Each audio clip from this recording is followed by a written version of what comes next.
오늘 우리에게 주신 하나님 말씀 창세기 12장 4절부터 9절까지 말씀을 저와 함께 읽어보겠습니다. 이에 아브람이 여호와의 말씀을 따라갔고 롯도 그와 함께 갔으며 아브람이 하란을 떠날 때에 75세였더라. 아브람이 그의 아내 사레와 조카 롯과 하란에서 모은 모든 소유와 얻은 사람들을 이끌고 가나안 땅으로 가려고 떠나서 마침내 가나안 땅에 들어갔더라. 아브람이 그 땅을 지나 세겜 땅 모레 상수리 나무에 이르니 그때에 가나안 사람이 그 땅에 거주하였더라. 여호와께서 아브람에게 나타나 이르시되 내가 이 땅을 내 자손에게 주리라 하신지라. 자기에게 나타나신 여호와께 그가 그곳에서 제단을 쌓고 거기서 베델 동쪽 산으로 옮겨 장막을 치니 서쪽은 베델이요 동쪽은 아이라. 그가 그곳에서 여호와께 제단을 쌓고 여호와의 이름을 부르더니 점점 남방으로 옮겨갔더라. 아멘. 자, 우리가 지난 시간에 이 아브람과 사레와 롯뿐만 아니라 그의 아버지, 즉 아브람의 아버지인 데라도 약속의 땅 가나안 땅으로 가려고 길을 떠났었다 하는 사실을 우리가 보았습니다. 그런데 아브람과 아브람의 아버지인 데라의 큰 차이는 어디에 있었습니까? 데라 역시 이 하나님이 주신 이 복의 땅, 약속의 땅으로 출발을 했지만 어디에서 멈췄죠? 하란에서 멈췄다는 거죠. 하란에서 멈췄습니다. 하지만 아브람은 믿음의 조상으로서 그 믿음의 본을 보이는 그런 귀한 순종의 행위를 했죠.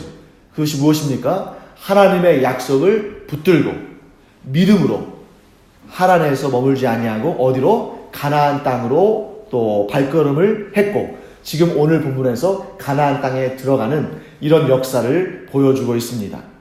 만일 데라가 하란 땅에서 멈추지 않고 그가 믿음으로 하나님의 말씀에 순종해서 가나안 땅까지 들어왔다면 아마 성경에 또 이 믿음의 역사에 있어서 믿음의 조상은 누가 됐을까요? 데라가 됐겠죠. 데라 역시 약속의 땅으로 오려고 마음을 먹었고 그리고 하란 땅까지는 왔습니다. 그런데 거기에서 더 이상 믿음의 발걸음을 떼지 못한 것이죠. 여기에서 우리가 굉장히 중요한 그러한 의미를 깨닫게 됩니다. 그것은 뭐냐면 기왕 믿음의 여정을 시작했다면 끝까지 완주해야 한다는 겁니다. 여러분, 일반적인 그러한 세상의 법칙은 어느 정도만 달성해도 그래도 거기까지는 인정해 주는 게 있어요.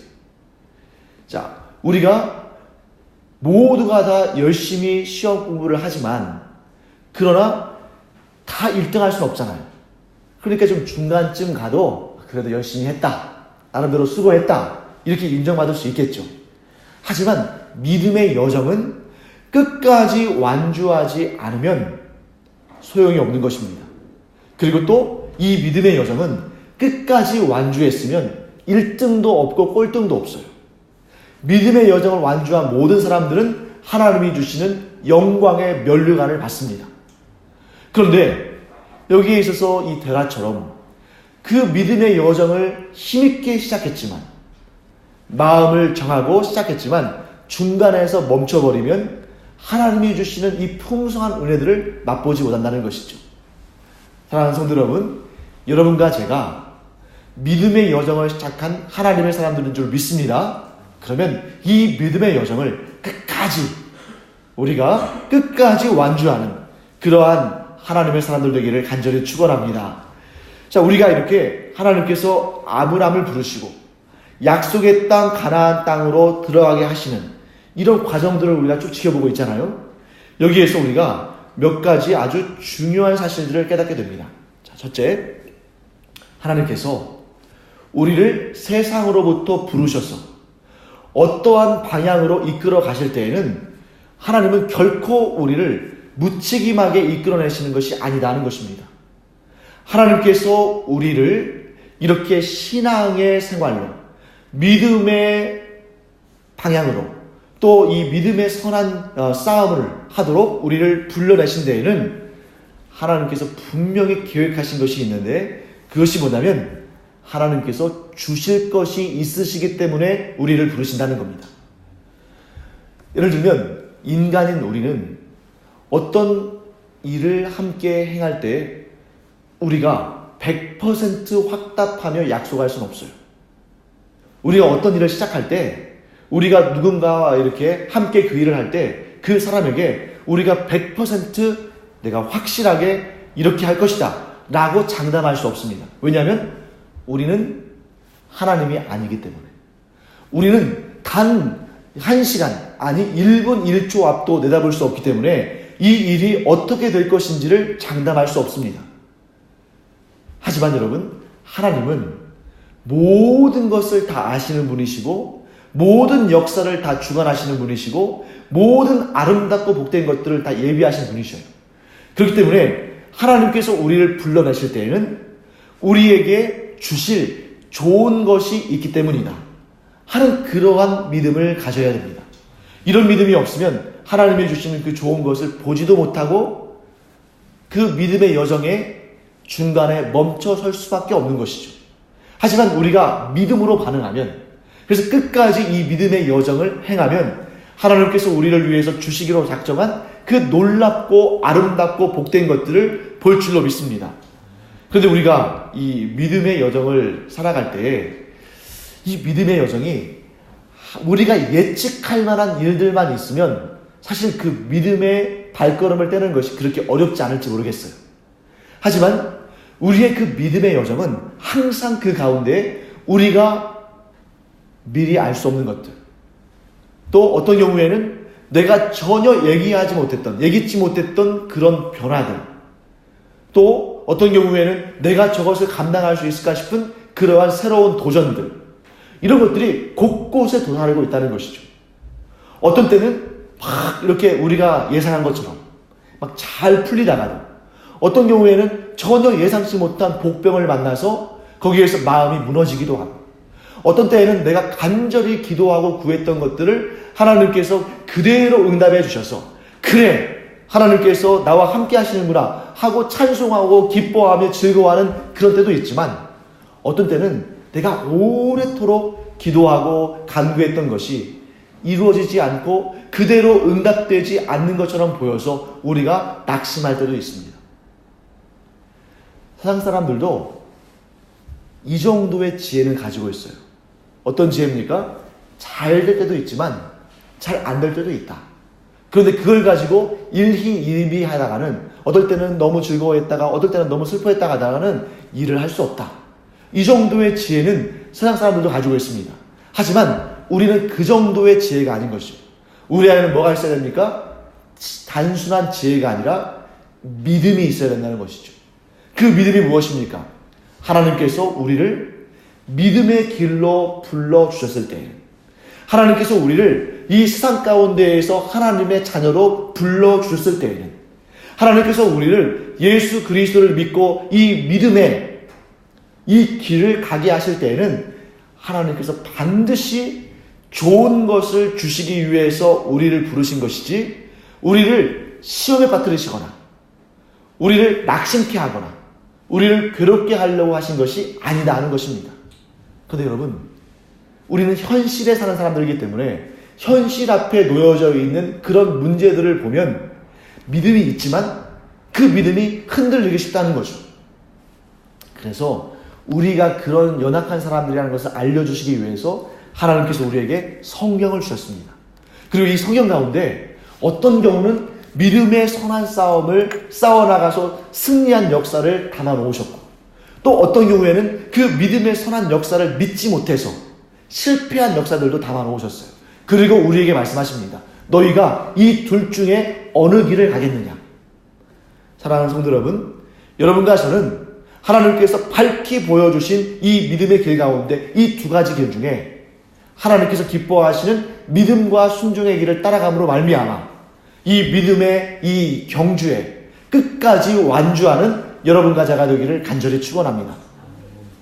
자, 성경에 어디에 그런 내용이 있습니까? 여러분들 질문하실 수 있겠어요? 여러분, 성경에 나와 있는 모든 역사들은 오늘날 우리에게도 동일하게 역사하고 있는 내용입니다. 예를 들어 보겠습니다. 이스라엘 백성들이 출애굽을 했습니다. 그 출애굽의 길은 그들은 어디로 갈지를 잘 몰랐어요. 물론 약속의 땅 가나안 땅으로 간다고는 되어 있지만 어떤 경로를 따라갈지는 그들은 알지 못합니다. 그래서 이렇게 한 바퀴 뺑 돌기도 하고 어디에는 또 한참 머물렀다가 또 이 구름 기둥과 불 기둥이 움직이면 또 그 천막을 접어서 또 따라가야 되고 이렇게 향방을 알지 못하는 길을 걸었어요. 그러다 보니까 그들 가운데 믿음 없는 사람들이 먼저 불만을 제기하기 시작합니다. 어떤 불만을 제기해요? 우리가 애굽에 있었더라면 그곳에서 마음껏 고기도 먹고 또 마음껏 신선한 채소도 먹고 과일도 먹고 그렇게 살았을 텐데 하나님께서 왜 우리를 이렇게 고생스러운 길로 인도하셔서 우리를 이 광야에서 다 죽게 만드시나? 이렇게 푸념하고 하소연하고 원망하는 사람들이 있었습니다. 그들은 어떻게 됐을까요? 믿음이 없었기 까닭에 결국 그들이 원망하고 불평했던 그 광야에서 다 죽었습니다. 하지만 하나님께서 반드시 우리를 그 젖과 꿀이 흐르는 약속의 땅으로 들어가게 하실 것이라는 것을 믿었던 여호수아와 갈렙은 결국 그 땅에 들어가서 하나님이 약속하신 그 땅들을 차지하고 하나님이 주시는 권세를 누리며 살았습니다. 그래서 결국 나중에 이 이스라엘이 물론 이건 좋지 않은 역사입니다만 남유다와 북이스라엘로 갈라졌을 때 이 갈렙의 후예들이 남유다를 통치하고 여호수아의 후예들이 북이스라엘을 통치하는 그들이 비록 그들 그 후손들 가운데 우상 숭배하는 사람들이 나왔지만 그럼에도 불구하고 하나님께서 그 지도자의 역할을 감당하는 그런 은혜를 주셨다는 것을 우리가 보게 됩니다. 뿐만 아닙니다. 여러분 다니엘과 세 친구를 기억하시죠? 다니엘과 세 친구들이 그들이 포로로 잡혀서 어디로 끌려갑니까? 바벨론으로 끌려가죠. 여러분 일반적인 사람들이었다면 그들이 다니엘과 세 친구가 일반적인 사람들이었다면 아마 애굽에서 출애굽해서 광야에서 원망하고 불평했던 그 사람들처럼 하나님께서 왜 이 택함받은 백성들 곧 할례받은 백성들을 저 간악하고 저 우상을 섬기는 이방인들에게 멸망당하게 하시고 우리를 하나님을 섬기는 사람들을 왜 포로로 끌려가게 하셨을까? 아마 불평하고 원망했을 겁니다. 하지만 그들은 어떻게 했습니까? 그 포로로 끌려간 땅에서도 우상이 지배하는 땅에서도 우상을 숭배하는 왕이 다스리는 땅에서도 끝까지 하나님만 섬기고 하나님의 약속을 붙잡고 살았습니다. 그때 하나님께서 다니엘에게 어떤 은혜를 주셨어요? 아무리 다니엘의 믿음을 시기하고 그를 제거하려는 자들이 음모를 꾸며도 결국에는 하나님께서 다니엘을 보호하시고 여러분 다니엘은 위대한 사람입니다. 얼마나 놀라운 사람이냐면 여러분 이 세계사적으로도 이러한 인물들 찾기 힘들 거예요. 물론 다니엘이 왕이 된 적은 없습니다. 하지만 실제로 이 고대의 국가들에서는 왕은 상징적인 인물이에요. 하지만 주로 그 큰 나라들의 이러한 이 행정적인 부분들 나라를 다스리는 일들은 누가 했습니까? 총리가 감당했는데 마치 애굽에서 요셉이 총리로 일했던 것처럼 다니엘은 어디에서요? 바벨론에서 총리로 일을 했는데 더 놀라운 사실. 메대와 바사라는 나라가 이 바벨론을 무너뜨리고 이 세계의 가장 강대한 나라가 되었을 때 그 바사의 총리까지 하게 돼요. 그 나라가 무너지고 이 바벨론의 왕은 잡혀서 죽었겠죠? 그럼에도 불구하고 하나님은 다니엘을 살려두셨을 뿐만 아니라 그 원칙적으로 바벨론의 왕이 죽을 때 그 총리도 죽어야 되는 거 아닙니까? 그런데 하나님께서는 이 총리를 어떻게 하셨어요? 바사의 총리로 삼으셨을 뿐만 아니라 그 바벨론의 총리를 바사의 총리로 삼으셨어요. 그런데 이 바사라는 나라가 너무나 큰 나라다 보니까 이 총리가 하나 가지고 안 돼요. 그래서 바사라는 나라를 셋으로 나눠서 총리를 셋을 두었는데 그 세 명의 총리들 가운데 가장 으뜸이 되는 총리로. 그래서 실질적으로 그 거대한 제국을 다스리는 사람으로 하나님께서 들어 사용하십니다. 어떻게 이 일이 가능합니까? 그가 그 요동치는 현실 가운데서도 끝까지 믿음을 지키니까, 끝까지 하나님을 섬기고 하나님을 향해서 소망을 품고 하나님만 섬기니까 하나님께서 그를 그 격변하는 역사 가운데서도 그를 들어 사용하신 것입니다. 단지 그의 목숨만 보호하신 것이 아니라 그를 세계의 지도자로 삼으신 것이죠. 이게 어떻게 해서 가능한 일입니까? 그가 하나님을 온전히 믿었을 때, 하나님을 섬기지 않고 우상을 섬기면, 하나님께 절하지 아니하고 우상에게 절하면 너를 살려주겠다라는 그런 협박까지도 그는 이겨냈습니다. 오직 하나님만 섬겼던 것이죠. 사랑하는 성도 여러분, 우리가 세상에 속한 사람들이었는데 우리가 하나님을 믿음으로 말미암아 그 사이에서 우리가 경험하지 못했던 정말 우리의 인생 가운데에 힘든 일들, 또 걱정과 근심이 되는 일들, 또 어려운 일들, 이런 일들을 우리가 굳이 경험하지 않아도 되는데 이런 일들을 많이 경험하게 됩니다. 왜냐하면 사탄은 우리를 하나님께 넘겨주기를 싫어하기 때문에, 하나님께 빼앗기기를 싫어하기 때문에 우리가 예수를 믿겠노라고 작정한 그 순간부터 우리를 공격하기 시작합니다. 세상 사람들은 우리가 당하는 시험과 환난을 그렇게 많이 당할 필요가 없어요. 왜냐하면 그들은, 세상에 속한 자들은 근본적으로 사탄의 소유이기 때문에 사탄이 자기의 소유인 자기의 백성들을 그렇게 흔들 필요가 없습니다. 하지만 우리가 사탄의 소유로부터 하나님의 소유로 넘어갈 때에 사탄은 끝까지 우리를 뺏기지 않으려고 우리를 시험하고 우리를 넘어뜨리려고 하고, 그래서 우리를 어떨 때는 협박하고 어떨 때는 회유해서 우리를 하나님께로부터 다시 되찾으려고 이렇게 발악을 하죠. 그러나 그때에도 우리가 끝까지 믿음을 지키면 우리는 반드시 하나님께서 주시기로 작정하신 그 놀라운 은혜들을 얻게 될 줄 믿습니다. 그래서 여러분과 제가 이 기왕의 믿음의 역사를, 믿음의 경주를 시작했다면 끝까지 하나님만 붙들고 하나님만 믿고 승리하는 여러분과 제가 되기를 간절히 축원합니다. 여러분, 아브라함의 이 믿음이 그냥 믿음이 아니었어요. 우리는 아브라함이 믿음의 조상이다 그러니까 그냥 아무 생각 없이, 아브라함은 원래 믿음이 강한 사람인 걸로, 그 앞에 하나님께서 모든 일들을 다 그 앞길에 모든 장애물들을 다 이렇게 제거하시고 그에게 그가 믿음으로 반응했을 때 탄탄대로를 열어주신 것처럼 이렇게 생각할지 모르지만 아브라함의 인생은 그렇게 호락호락한 인생이 아니었습니다. 그가 믿음을 지키기가 너무 어려운 환경이었어요. 그렇기 때문에 아브라함이 대단한 믿음의 사람이고 믿음의 조상이 된 것입니다. 한번 오늘 이 내용들을 한번 구체적으로 살펴보겠습니다. 오늘 본문의 말씀 보시면 아브라함이 가나안 땅에 들어왔을 때 그 땅이 텅 비어 있어서 말뚝만 받고 줄만 치면 내 땅이 되는 그런 곳이었습니까? 아니었다는 거예요. 아마 아브라함은 하나님께서 내가 너에게 지시하는 땅으로 가라 라고 말씀하셨을 때 이렇게 상상하실 수도 있습니다. 야, 그래, 하나님께서 나로 하여금 그 땅을 가게 하시고 그 땅을 내게 주신다고 하실 때에는 아마 그 땅은 텅 비어있는 땅인가 보다. 왜냐면 여러분 아시다시피 아브라함이 출발할 때 아브람, 그 다음에 그 아버지 데라, 그리고 아내 사레, 그리고 조카 롯, 그리고 이제 몇 명의 종들이 있었겠죠.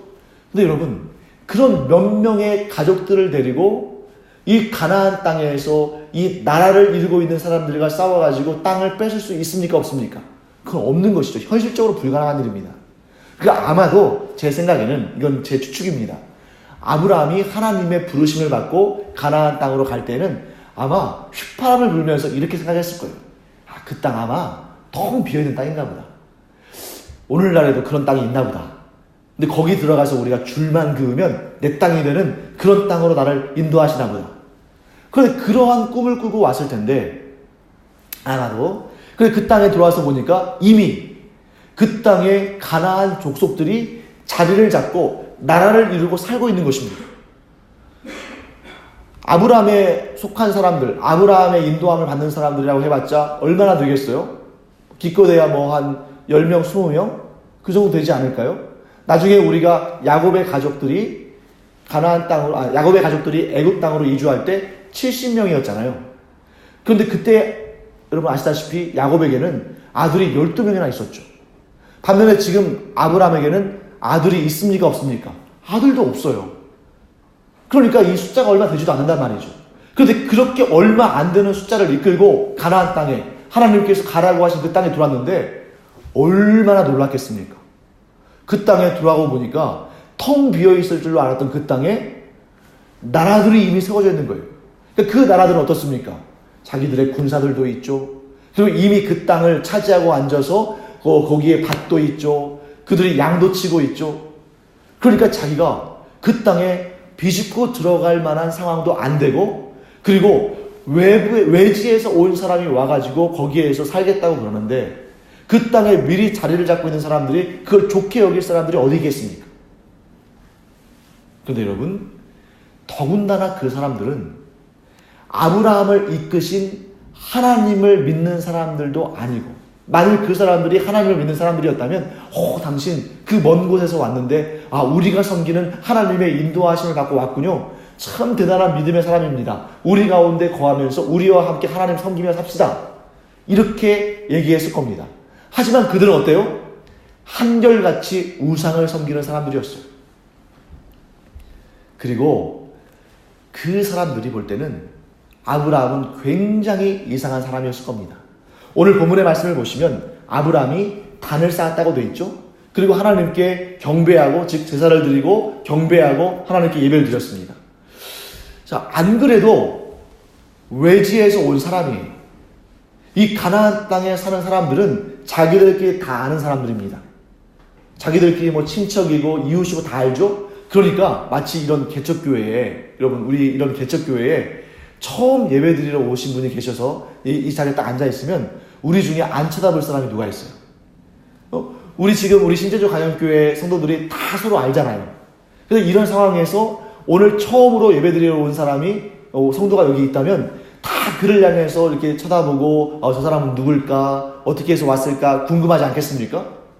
이 가나안 땅에 들어와 있는 이 이스라엘 사람, 이 가나안 땅에 들어와 있는 이 아브라함과 그 사람들을 볼 때 이 가나안에 있는 사람들이 굉장히 신기한 거죠.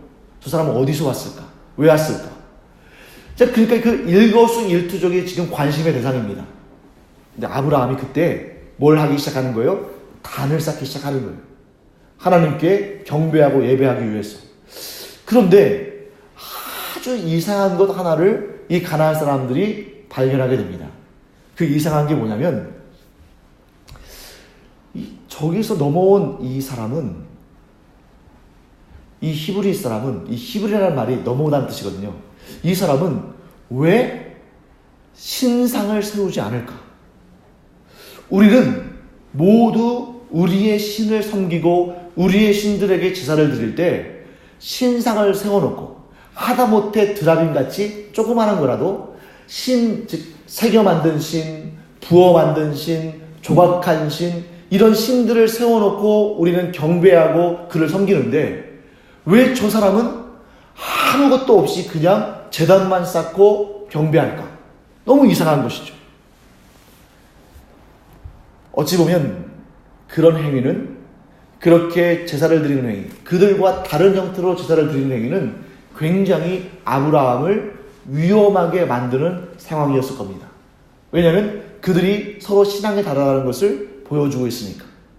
만일 아브라함이 멀리서부터 왔다 할지라도 그가 그 지역의 사람들과 동일한 우상을 섬기고 있었다면 그 우상을 섬긴다는 그런 공통점으로 말미암아, 그 공통분모로 말미암아 이 사람들이 아브라함과 그의 무리들을 받아들일 수도 있습니다.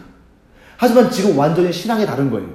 이렇게 신앙이 다르다는 것은 굉장한 위험을 초래할 수 있는 그런 상황입니다. 그럼에도 불구하고 아브라함이 어떻게 했습니까? 그 우상을 섬기는 사람들의 면전에서 여호와 하나님 앞에 단을 쌓고 제사를 드렸습니다. 바로 여기에 오늘 우리가 배워야 할 아주 중요한 내용이 담겨 있습니다. 아브라함은 지금 아마도 그가 가나안 땅에 들어와서 당황했을 거예요. 자기가 생각하고 자기가 기대했던 것과는 다른 환경. 어떤 환경입니까? 텅 비어있는 땅도 아니고 그 땅에 이미 많은 사람들이 거주하고 있고 그들은 이미 군사도 있고 그들은 이미 조직된 그러한 국가라는 그러한 모양도 갖추고 있고 거기다가 더 중요한 사실은 그들은 하나님이 아닌 우상들을 섬기고 있다. 여러분 정말 여러분이 아브라함이라면 놀라지 않겠어요? 왜냐하면 하나님께서 그 갈대아 우르에서 이 아브라함과 그의 가족들을 불러내셔서 약속의 땅으로 가게 하셨습니다. 그러면 그 약속의 땅에서는 당연히 거기에 사람들이 없거나 혹은 있다 하더라도 하나님을 섬기는 사람들일 줄로 생각했을 텐데 그 땅의 사람들이 하나님을 섬기지 않고 우상을 섬기고 있어요. 그런 두려운 현실 앞에서 아브라함은 무엇을 했습니까? 단을 쌓고 하나님께 예배하고 기도했습니다. 여러분, 현실을 이겨내는 힘, 이 현실 가운데 있는 그런 고난과 환난과 역경과 모든 문제들을 이겨낼 수 있는 힘이 어디에서부터 비롯되느냐? 그것은 바로 예배와 기도라는 것입니다. 그 외에 다른 어떤 것도 없다는 거죠. 아브라함이 지금 자기 앞에 놓여져 있는 이런 역경을 이겨내야 되는데 자기가 군사를 모을 수도 없는 것이고 또한 자기가 가지고 있는 재물로 이 사람들을 매수할 수 있는 것도 아니고 지금 아브라함이 할 수 있는 것은 딱 한 가지인 것입니다. 그것은 무엇입니까? 자신을 불러내서 이 약속의 땅으로 오게 하신 그 하나님을 믿음으로 말미암아 그 땅에 있는 많은 우상들을 기웃거리지 아니하고 그 하나님을 믿음으로 말미암아 하나님께 제단을 쌓고 예배하며 하나님께 기도하는 것, 그것만이 유일하게 아브라함에게 현실을 이겨낼 수 있는 힘을 주는 것이라는 것입니다. 사랑하는 성도 여러분, 우리가 살아가면서 아브라함과 같은 그러한 상황에 놓이는 경우들을 많이 보게 됩니다. 그런 상황이 어떤 상황이에요? 예상치 못한 상황. 그런데 그 예상치 못한 상황이 나에게 유리하게 되고 나에게 또 좋은 기회를 주고 뭐든지 잘 되고 형통하고 그러면 별 문제가 안 되는데 그 예상치 못한 상황이 내가 생각할 때 부정적인 것들로 채워져 있고 또 전에 잘 되던 것이 잘 안 되거나 내가 생각하고 계획했던 것과는 다른 방향으로 가거나 이렇게 정말 내가 예상치 못한 방향으로 흘러갈 때 우리는 어떻게 해야 할 것인가? 아브라함과 같지 않겠습니까? 아브라함이 기대하며 왔을 텐데 그 기대를 무너뜨리는 그런 험한 환경들을 봤을 때 그 마음이 얼마나 힘들었겠어요. 하지만 그때에 아브라함은 본질로 돌아갔습니다. 그 본질이 무엇입니까? 자신을 불러주신 하나님 앞에 단을 쌓고 예배하고 기도했습니다. 그리고 거기에서 어떤 놀라운 역사를 경험합니까? 아브라함이 지금 믿음의 시험을 받은 거예요. 그 가나안 땅의 사람들이 섬기는 신을 섬긴다면 일단 이 사람들과의 분쟁은 있지 않을 것 같은 거예요.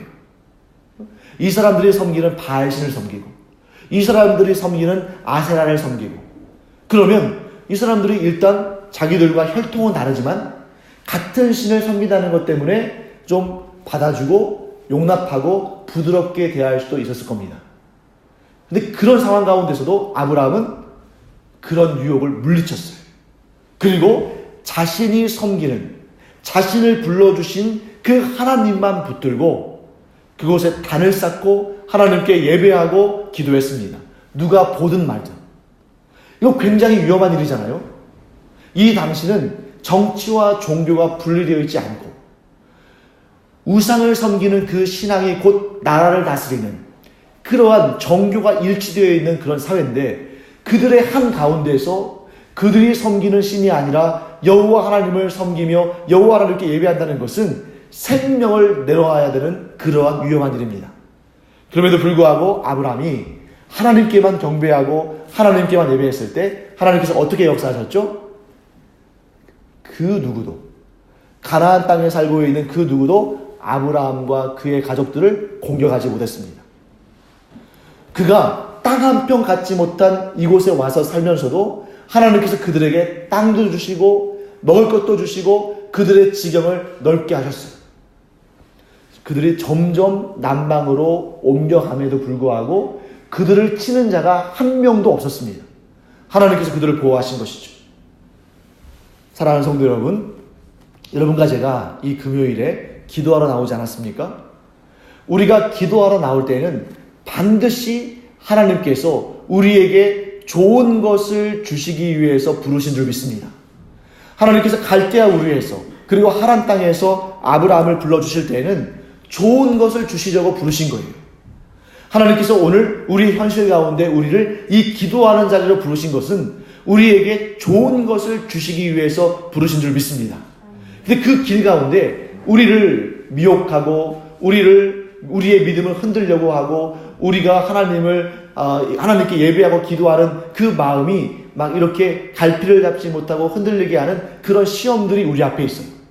하지만 그런 시험들이 어떠한 시험이라 할지라도 그것에 굴복하지 아니하고 그것에 흔들리지 아니하고 오직 하나님만 믿고 오직 하나님만 섬기고 오직 하나님께 예배하고 오직 하나님께 기도할 때 하나님은 그 믿음을 보시고 우리의 그 마음을 보시고 아브라함에게 베푸셨던 그 은혜들을 오늘 우리에게도 베푸실 줄 믿습니다.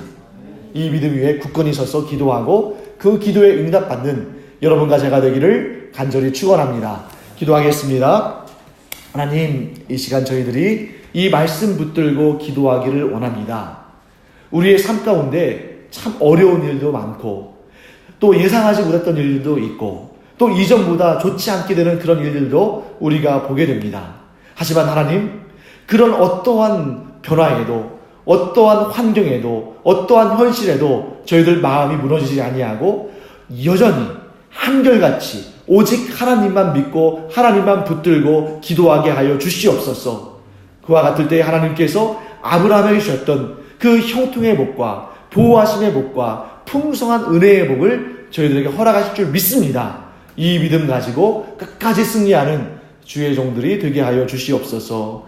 감사드리며 예수님의 이름으로 축복하며 기도합니다. 아멘. 이제는 우리 주 예수 그리스도의 은혜와 하나님 아버지의 무한하신 사랑과 성령의 감동, 감화, 위로, 교통하심이 이 시간 현실에 여러 가지 어려움들이 있지만 아브라함처럼 오직 하나님을 믿는 믿음으로 하나님만 섬기며 하나님께만 예배하며 하나님께만 기도하는 주님의 사랑하시는 자녀들 위에 이제로부터 영원토록 함께 있을지어다. 아멘.